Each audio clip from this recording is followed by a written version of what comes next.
kulan wanaagsan saaxiibayaal dhammaantiin meel walba joogtaan soo dhawaada halkan waxaan idinku soo gudbinaa wararkii dhacdooyinka kuwii ugu dambeeyay caalamka ee Soomaaliya si gaar ah dhawaanahan waxaanu diiradda ku saaraynay barnaamijyada halkan aan idinku soo gudbino wararkii ugu dambeeyay dalka Kenya doorashada iyo waliba dhacdooyinka sida maalinlaha looga soo tabiyay markaas qusaysa Soomaalida laakiin arrinta sida gaarka aan isu dul taagi doono falanqeyn ka sameyn doona ayaa noqon doonta kadib markii gabar Soomaaliyeed isla markaana kamid ah kuwa ka ganacsada qaadka loo dhoofiyo Soomaaliya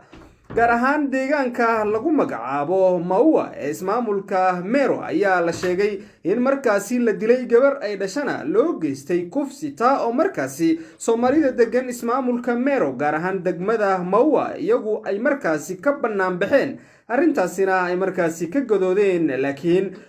taliyaha ciidanka ama bandulaha ciidanka ismaamulka Meru ee deegaanka Etembe ayaa sheegay ninka lagu magacaabo Cabdi Xasan xaqiijiyay in arrintaasi ay mid sax tahay isla markaana baaritaan lagu sameyn doono hapa Maua kuna kisa ambayo ilitokea jana waxaa jirto hooyo Soomaaliyeed oo xalay halkan lagu dilay hooyadani waxay iibin jirtay jaadka waxayna u dhoofin jirtay dhinacaas Soomaaliya taasi waan xaqiijin karnaa halkan ayaa lagu dilay kiiskeeda wali waan baaraynaa oo baaritaan ayaa socota waan xaqiijin karnaa in maamadaasi Soomaaliyeed halkan lagu dilay laakiin kiiska wali uu socdaa oo waxa ka soo baxo waan soo sheegi doonaa sidaan ogsoonahay Soomaalidu ayaa waxay markaasi ganacsiyo aad u fara badan oo dhinacyo badan la ka sameeysaa dalkan Kenya gaar ahaan caasimadda iyo waliba deegaanada kale fog marka laga eegana Meru waxa ay tahay gunta iyadoo markaasi qaadka laga isticmaalo Soomaaliya laga dhoofiyo in tiradii ugu badnaydna halka ay ka soo baxaan beeraha Maua arrintan ayaana waxay imanaysaa Soomaalidu iyadoo markaasi dhibano u ah dalalka caalamka meel walba ay ka joogaan arrintan ayaana noqonaysa dhacdo ugub u ah sida ay afkoodaba ka sheegayaan gabdhaha banaanbaxa dhigay oo sheegay in muddo 30 sano halka ay ku noolaayeen isla markaana aysan la kulmin dhacdo tan oo kale taa bedelkeedana ay sheegeen inay dawladda ka doonayaan inay markaasi tallaabo cad ka sameeyso isla markaana aysan marnaba dib u soo noqon iyadoona dhacdada arrintan loo xaglinayo mid kamid ah beelaha iyagu markaasi ku tirada yar deegaanka ismaamulka Meru ee gaar ahaan degmada Maua waxaana arrintan ka gadooday shacab aad u tiro badan waxaana falanqeyn ka sameyn doonaa saameynta arrintan ay ku leedahay iyo waliba Soomaalidu dhibka ay markaasi ku qabto marka ay timaado dhacdooyinka caynkan oo kale maadaama ay markaasi ku sugan yihiin deegaanada Soomaalidu ay markaasi ku tiro yar tahay Maua ayaana ah gunta ugu sarreysa ee markaasi qaadka la geeyo Soomaaliya oo dawladda Kenya in mudaha ka saarnaa ganaax dhanka usafrinta Soomaaliya qaadka muddadii uu xilka hayay madaxweynihii ka degay Soomaaliya talada 15kii bishii May Maxamed Cabdullaahi Farmaajo laakiin ugu dambeyn kulan ay Nairobi ku yeeshay madaxweynaha cusub ee Soomaaliya Xasan Sheekh Maxamuud iyo waliba kan xilka ka sii degaya ee Uhuru Muigai Kenyatta ay ku heshiiyeen in mar kale dib loo furo suuqa qaadka ee Soomaaliya gabadhan ayaana kamid ahaa gabdhaha Soomaaliyeed ee ku nool ismaamulka Meru ee markaasi u iibgeeyay Soomaaliya qaadka waxaana dhacdadan ilaa iyo haatan la sheegaya inay markaasi caqabad ku noqon karto dadka iyagu markaasi ku hoos noolaa oo ay ugu horeeyaan awlaadeeda oo markaasi lagu sheegay inay yihiin 7 isla markaana iyadu ay u ahayd hooyo aabo haddaba dhacdadan iyo qaabka markaasi saameynta ay ka yeelanayso Soomaalida iyo waliba waxyaabihii ugu dambeeyay ee markaasi abaanduulaha uu ka sheegay baaritaanka ay wadaan ayaan ka wareysan doonaa Cabdiraxmaan Khaliif oo isagu inta badan u dhoondoloola arrimaha la xiriira siyaasadda Kenya iyo waliba dhacdooyinka Soomaalida ku dhaca sida maalinlaha Cabdiraxmaan soo dhawow bal maxaan kala soconnaa arrintan ee gabadha Soomaaliyeed iyadoo markaasi la dilay la marjiyay ugu dambeynna gabadheedu 10 jir la sheegay in la kufsaday aad baan u dhawahay marka hore gabadhan waxaa la sheegay in ay iibiso qaadka mis ay u dhoofiso dhinaca Soomaaliya waxaa la sheegay in la ceejiyay kadibna la kufsaday gabar yar ee dhashay gabadhaasi ayaa sidoo kale waxaa la sheegay in jirdil loo geystay kadibna lagu tuuray meel kamid ah meelaha lagu tuuro wasaqda magaalada Bulcada lagu tuuro magaalada yiraahdo Maua waa garta bal commissionerka isagu arrintan ka hadlay sida ku cad qoraalka waa nin Soomaali ah bal Soomaalidu iyadu waxaa la sheegayaa in meelaha qaar Nairobi inta badan Soomaalidu waxaa lagu xisaabiyaa North Eastern iyo waliba Nairobi oo markaas caasimadda ah aadna ay ugu badan yihiin gaar ahaan islii bal maua ma soomaali aad u tiro badan ayaa degta waan ognahay ganacsiga qaadka waxaa ka shaqeeya dad Soomaaliyeed maua Meru ismaamulka Meru ahaan qaadka waxaa beero dadka u dhashay Meru balse ganacsiga qaadka laga qaadayo Meru la geenayo Soomaaliya waxaa ka shaqeeya dad Soomaali ah marka nimanka ka shaqeeyo waxay xaggaas geystaan ehelkooda xaasaskooda ilmahooda marka hadda gabdhaha arkayso mise hadda la dilay waxay ka mid ahayd shacabka Soomaaliyeed oo ka ganacsado qaadka una dhoofiyo dhinacaas Soomaaliya Soomaalida wadankan Kenya ma degno oo kaliya gobolka waqooyi bari mise Islii mise Nairobi waxay degan yihiin meel kasto waxay degan yihiin tuulo kasto hadda hadad aado Homa Bay waa ogtahay waxa ka soo galay nin Soomaaliya aan yiraahdo Migori hadda aado dhinaca Meru mar waxaa jirtay nin Hindi ah uu ka soo galay dhinaca Meru sidoo kale waxaa jirtay nin Soomaaliya inuu u tartamay baarlamaanka Meru laakiin inkastoo uu ku guuleysanin marka waxay u muuqataa in Soomaalida wadankan Kenya ay degan yihiin meel kasto tuulo kasto degmo kasto iyo magaalo kasto wahagaag bal isu socodka dhanka ganacsiga qaadka ee Soomaaliya la geeyo maadaama gabar Soomaaliyeed ay ku dhimatay halka isla markaana la dilay ilaa iyo haatan booliisku sida uu sheegay Cabdi Xasan oo abaanduulaha ciidanka deegaanka Gembe uu sheegay inay baaritaan wadaan bal saameyn ma ku yeelan kartaa oo isu socodkii dhanka ganacsiga qaadka Soomaaliya loo iibgeyn jiray Soomaalidu miyay joojin doonaan oo markaasi dhihi doonaan qaadkiina lama geenayo Soomaaliya ilaa arintan markaasi meel loo yeelay may taas ma dhici doonto maadaama tan la dilay ay tahay mid ka mid ah dadka ka ganacsado qaadka waan ognahay hadduu hal qof dhinto macnaha ma ahan in suuqi la xiraayo macnaha ma ahan in ganacsigii uu istaagayo waxaa laga yaabaa gabadhan inay cadaalad hesho laakiin ganacsiga qaadka la geenayo Soomaaliya ma istaagi doono maadaama mar laga heshiiyey waxaa ka heshiiyey Uhuru Kenyatta iyo Xasan Sheekh Maxamuud marka ma dhici doonto in qaadka maua uu gaari waayo dhinacaas Soomaaliya haddii uu gaari waayo Soomaalida joogto Muqdisho ayaa dagaal iyo qayle keeni doonta marka waxaad leedahay Soomaalida uma baahna qaadka Meru iyaga u baahan ha Soomaalida joogto Muqdisho iyaga u baahan qaadka aad weyn Muqdisho kaliya lama geeyo Abdiraxmaan oo Soomaaliya iyo waliba bartamaha iyo koonfurta ayaa la geeyaa South and Central Somalia marka dhanka kale waxaa soconaya Abdiraxmaan saaxiibaduna ay la socdeen in muddo arrimaha doorashooyinka Kenya oo markaasi iyadu soo idlaatay laakiin calaamad su'aal ay saaran tahay ilaa iyo haatan natiijadii uu ku guuleystay musharaxii madaxweyne William Samoei Ruto oo hogaaminaya xisbiga UDA waxaa soo gabagabowday si guud tirinta iyo maxaan ku raahdaa wax walba la xiriira doorashada Raila Amolo Odinga xisbiga Azimio la Umoja ayuu hogaamiyaa in muddaana wuxuu soo hogaamin jiray xisbiyaad u tiro badan oo ODM ka mid yahay oo NASA ka mid yahay xisbiyaad u tiro badan ninkan markii shanaad ayuu dhacayaa oo natiijada waa laga guuleystay ama waa la dhacay ayuu leeyahay Moses Wetangula saaxiibada waa ay la socdeen baraha internetka iyo waliba warbixinada soo gelinayna waxa uu sheegay in odayga intuu isdajiyo dawladda ka mid noqdo soo dhawaado la sharfo lagu sharfo inuu ahaa ra'iisul wasaare hore lagu sharfo inuu ahaa nin siyaasadda Kenya dhadhan u yeelaya marka laga hadlayo mucaaradada waxa uu diiday natiijadii waxa uu yiri waxaan aadaynaa maxkamadda Supreme Court-ka qaar ka mid ah taageerayaashiisa ayaa warqad qoray oo maxkamadda geeyay walow la sheegay inay baalmareen nidaamka loo maro gudbinta qiraalka arrimaha la xiriira dacwadaha iyo waliba afkaaraha laga haysta marka qof laga hor imanayo petitionka bal xilligan waxaa la sheegayaa William Ruto inuu helayo taageeradii ugu badnayd dhanka Soomaalidu walow aan ognahay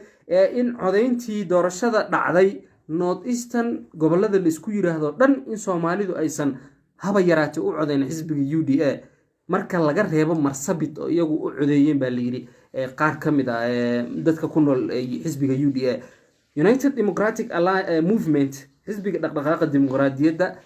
uu hogaaminayo ninka lagu magacaabo Ali Roba oo ahaa governorkii ka dhacay xilka ismaamulka Mandera qof kale uu wato ayuu kansaday oo Maxamed Aadan Khaliif la dhaho maanta waxa ay ku kulmeen hoyga uu ka degan yahay magaalada Nairobi gaar ahaan deegaanka Karen madaxweynaha haatan dooran William Samoei Ruto soo dhaweyn qada sharaf marxabeyn kulan ayaa meesha ka dhacay bal saameynta doorashada kiiska lagu wada in maxkamadda uu ka furmo xilliga uu furmayo iyo qaabka ay wax ku socdaan bal haddii aad nala wadaagto maadaama si gaar ah arrimahan u eegis marka hore UDM cali roba kooxdiisa waxay la kulmeen William Ruto maalintii shalay maanta ma ahayn aad u weyn waxay saxiixdeen heshiis bay saxiixdeen waxay u muuqataa in cali roba uu u arko in haddii uu taageero Azimio uu ku biiri karo dhinacaas iyo maxaa lahaa mucaaradada oo kursigiina la weynaaday marka wuxuu doonayaa inuu ka mid noqdo dowladda isaga wuxuu isleeyahay William Ruto ayaa noqon doona madaxweyne taas ayaa keentay inuu hunguri ka galo inuu isagana uu ku biiro dhinacaas iyo dowladda laakiin haddii uu maanta ku biiray UDM cali roba iyo kooxdiisa ma ahan in shacabka Soomaaliyeed iyagana ay ku biirayaan dhinacaas iyo UDA waan ognahay in shacabka Soomaaliyeed Garissa Wajir iyo Mandera in ay 90% ay u codeeyeen Raila Amolo Odinga ninka ka soo galo governaha ka soo galo Garissa Wajir iyo Mandera sidoo kale waa dad ka tirsan xisbiga Azimio laakiin waxay u muuqataa in ninka la yiraahdo cali roba uu isaga hunguri ka qabo in uu ku biiro dowladda hungurigiisa ayaa xagga geyma ahne wax shacabka Soomaaliyeed ay doonayaan maaha marka hade waa arintii la dhihi jiray ee Soomaalida siyaasadda saaxiib joogta ah male dan joogta ay leedahay marka cali roba waxa leedahay wuxuu ka dhaxarkay siyaasadiisa iyo waliba hungurigiisa isbedelo ayaa dhacay oo markaasi ah in senator uu noqdo sanadkan cali roba inagoo ognahay inuu ahaa governorkii hore ee Mandera oo markaas isagu lagu xasuusto dadaaladii uu ka galay sidii loo sameyn lahaa systemka doorashooyinka isla markaana uu aad u taageeray Maxamed Aadan Khaliif oo la xasuusto in dadka ka soo jeeda Mandera ee mucaaradka ku ahaa ololihiisa inay aad markaasi aflagaado iyo waliba waxaan u wanaagsaneyn dhagahay dhaayaha markaas u jeedinayeen xisbiga UDM yaa xigi doona marka hore waa inaan xusno meeshan cali roba waa ninka kaliya oo Soomaaliyeed oo sameystay xisbigiisana ay heleen 2 gabano hal senator iyo ku dhawaad 7 MP xildhibaan uu helay marka waxay u muuqataa in ninkan uu horumar sameeyay inkastoo uu mar dhow kusoo biiray siyaasadda hadaa fiirso Aadan Bare Ducaale wuxuu siyaasi ahaa in ku dhawaad 20 sano laakiin ninkan mar dhow ayuu kusoo biiray haddana wuxuu sameystay xisbigiisana maanta la joogo wuxuu helay tiro fara badan oo siyaasiyiin ah kaalin muglan uu ka gelaya marka howlgalka hadii uu markaasi maxkamadda ay u cadeyso inuu si ahaado madaxweyne uu hogaamiyo William Ruto waa hagaag dhinaca kale marka hadaa inta kaga tagno dhanka la xiriira kulankan iyo waxyaabaha markaasi ku aadan inay ka wada hadleen doorashadii muran ayaa ka dhashay sidaan wada ogsooneyn xisbiga Azimio la Umoja ee Raila Amolo Odinga iyo waliba Martha Wangari Karwa ay hogaamiyaan KICC ay kulan ku qabsadeen waa ay ka soo horjeesteen waxay ku tilmaameen non-valid election Wafula Chebukati ay sheegeen inuu ahaa mid markaasi jabiyay mid kamid ah shuruucda dastuurka qaranka Kenya muddo kooban ayay haysteen saaxiibada waa la socodsiinayeen marba mar ka dambaysa qaabka wax u socdeen muddadii maxaa ka haray goorma ayaysan maxkamadda ugu dambeyn u gudbin karaan waxay gudbin karaan maalinta Isniinta oo ku beegan maalinta 22 beriya marka waxaan filayaa in Raila Amolo Odinga maanta mar uu hadlay wuxuu sheegay in ay hayaan cadeymo ku filan in maxkamadda ay sheegto in William Ruto uu dhacay codadka sidoo kale waxay rabaan in xabsiga loo taxaabo gudoomiyaha IEBC ee Wafula Chebukati waxay sheegeen in Wafula Chebukati uu jibiyay sharciga wadankan Kenya taasoo keeni karto in isaga xabsiga loo taxaabo Raila Amolo Odinga mar uu la kulmay culimada wadankan Kenya kuwa kaniisadaha iyo kuwa muslimiinta waxay ku heshiiyeen in asaga uu cadeymahan geeni doono maxkamadda Supreme Court halkaas oo lagu wado in hadii maxkamadda laga dhaadhiciyo in ninkan laga guuleystay in ay ku dhawaaqi karto in Raila Amolo Odinga uu guuleystay mise ay ku dhawaaqi karto in dib loogu celiyo doorashada mise ay ku dhawaaqi doonto in Ruto uu yahay shakhsiga saxda ah loo doortay laakiin hadda aniga ahaan markaan fiiriyo markaan qiyaaso waxay u muuqataa in maxkamadda ay ku dhawaaqi doonto in doorashada dib loogu laabto inkastoo dadka qaar ay qabaan in maxkamadda ay ku dhawaaqi doonto in uu Raila Amolo Odinga guuleystay وهاجاج تاس سو مجلين كرتو وجي كلا سياسات حلي أنا قلنا هاي دالك كينيا إنه كجرو كرايسيس حق النلاشة يوري بعد قالها ومركزي أدوه سيسو dadka qaar isagu ka dhashay ninka lagu magacaabo Raila Amolo Odinga oo markiisii shanaad isagu ku guuldareysanaya qabashada xilka madaxweynaha dalka Kenya inay yiraahdeen usionekane Kisumu taa oo micnaheedu tahay yaanan Kisumu lagu arkin marka soo ma dhici karto in xataa hadii ay tiraahdo maxkamadda waa lagu celinayaa doorashada in loo soo bixi waayba dadkii codeyn waayaan Raila Amolo Odinga uu ogyahay tan ayaa ugu dambaysa mar kale ma tartami doono maadaama uu ogyahay in haduu sii duqo waayo marka waxay u muuqataa in Kenyaanka ay si aad u badan usoo bixi doonaan maadaama ay doonayaan in ay sagootiyaan duqan ay ku sheegeen inuu yahay aabbaha wadanka ogtahay baaba waxaa lagu yeeraa baabaha waa aabo ugu daada weyn oo markaasi dadkiisana aad waxaa jiro shacab badan oo kasoo jeeda dhinacaas Kisumu iyo gobolka Nyanza oo sheegay in ninkan uu bacaw yahay maadaama 5 mar laga guuleystay 5 mar la dhacay laakiin waxaan ognahay ninka la yiraahdo Baba Raila Amolo Odinga wadankan uu soo halgamay wadankan uu soo dagaalamay marka wuxuu doonayaa in markii uu dambeysay uu ku guuleysto jagada uu hadda kula loolamayo William Ruto waa sababta uu yiri Soomaha ninka lagu magacaabo Moses Wetangula oo isagu xilligan la sheegayo in loo magacaabay inuu noqdo speaker National Assembly speaker ama markaasi afayeenka golaha shacabka baarlamaanka Kenya inuu yiraahday odaygeeni baa tahay waan ku amaanaynaa waan ku sharfaynaa bal tartiib inta dawladda gacanta qabsato nabad aan ka shaqeyno ma xuu ku diidan yahay maxay tahay sababta u keenaysa Raila in mar walba isaga la dhaco walow dadka qaar ay ku eedeynayaan sanadkan inuu markaasi wakiilada u joogay polling stationada ama xarumaha laga codeeyo inay ahaayeen kuwa aanan fiidooneyn ama markaasi aanan foojigneyn oo codadka xitaa la sheegay in lagaga shubtay taasina ay tahay sabab iyaga ay sameeyeen waxaas waxaa loo yaqaanaa shukaan sidii cusuubay wuxuu doonayaa in Raila Amolo Odinga uu u daayo dawladda wuxuu doonayaa in Raila Amolo Odinga uu dhaho aniga dawladda waan ii daayay Ruto ay guuleystay marka iniga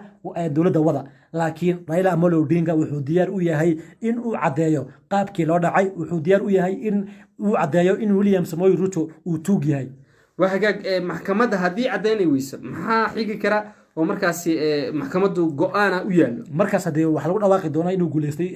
روتو كتبنا هذه وحلو بريق دونا دلا ودن كينيا وهاجاج هذا يوم هسين هاي عبد الرحمن يوكاسها ولا سعودي وركي قدام بيه حالات ده دورشة دلك كينيا يولي بدع دوينك حزبية ذا يولي بكل مدى لجا يليو أرمها السياسة ده حلي mid ka mid ah ganacsatada dhanka qaadka ee Soomaalida ah oo gabar lagu dilay deegaanka Maua ismaamulka Meru iyadoo baaritaana ay socdaan wixii ka soo kordha booliiska iyo waliba dhacdooyinka la xiriira gabadhaas la dilay iyo waliba gabadheeda oo markaas iyadoo la kufsaday xilli ay ahayd hooyo aabo familkeeda oo markaas toddoba caruur ay markaas ku korinaysay muruqmaalna ka ahayd wixii ka soo kordha waa daawan doontaan saaxiibayaal iyo waliba dhanka maxkamadda oo kiiska la geyn doono waqtiyada soo aadan oo markaas Raila Amolo Odinga noqon doonto markii ugu dambeysay inuu ka tanasulo oo ugu dambeyn laga guuleysto ama inuu dib u guuleysto xilli arrinta haddii ay markaas noqoto in Raila Amolo Odinga lagu dhawaaqo ama maxkamaddu ay tiraahdo dib ayaa loo tirinayaa ama dib ayaa loo codeynayaa ay keeni karto arrimo kale oo la xiriira qalalaaso wadanka u gala xilli dadka qaar ee Kenyaanka ay markaas sheegayaan in odayga la sagootiyo isla markaana isjiijid dheer la sii gali karin waqti dhumis xilli komishanka IBC dhankoodana ay markaas helaynin dhanka dhaqaalaha qandaraasyada oo markaas doorashadan ay ku baxday lacag aad u tiro badan marka laga eego dhanka qadka internetka warbaahinta iyo waliba dhaqaalaha dadka ka shaqeynayay ee doorashada oo markaas tiro aad u badan lacag ay ku baxday ilaa iyo haatan Uhuru Muigai Kenyatta oo madaxweynaha xilka ka degaya ayaa isagu ka hadlin arrimaha la xiriira isqabqabsiga natiijada doorashadii dhacday oo ilaa iyo haatan uusan wax wara ka sheegin tan iyo kulanti dambe intaan dib ugu kulmeyno warar iyo warbixino kuwan ka duwan waxaan idinku dhaafeynaa saaxiibayaal sidaa iyo nabadgelyo